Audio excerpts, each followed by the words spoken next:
Espérate. Ahí va, Ya está entrando hasta saliva y por eso fuera. Voy a buscar carne. Ahí está, míralo. Ay, ay, ay. Hijo de la brega. Parece películas de las de miedo. Mira. Mira. Mello. ¡Ah! Va a salir. Ay. Ay. Espérate, No, a hombre, su lado. no.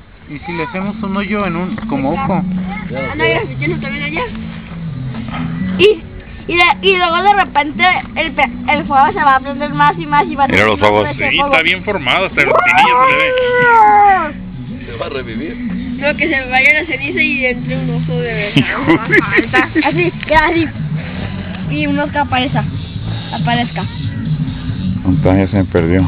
Ahí está. Y luego, Y luego pues mira, para que vean que es un tronco, hecho pero en la punta del tronco adquirió la figura De un oso gris. de un oso grizzly que está penando por su alma. Mira, tómale una. Ya se le prendió el ojo. Mira, se está comiendo. Hijo de la mañana. Ahí está, mira. ya me dio miedo. Hijo de la... El otro ojo ya no se le prende. De Salió repente salió el fuego espíritu va a pasar un ojo de... Te va a jalar la pata, ¿no?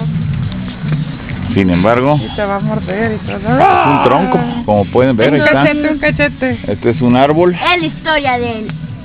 pero no es el tronco que estamos quemando, es un tronco que casualmente quedó ahí en esa posición, entre las rocas. Aquí está la fogata, Es un oso. y ahí está. Que murió en fuego. Que aparece en cada fogata Es para el vengarse. espíritu de la naturaleza que nos anda advirtiendo.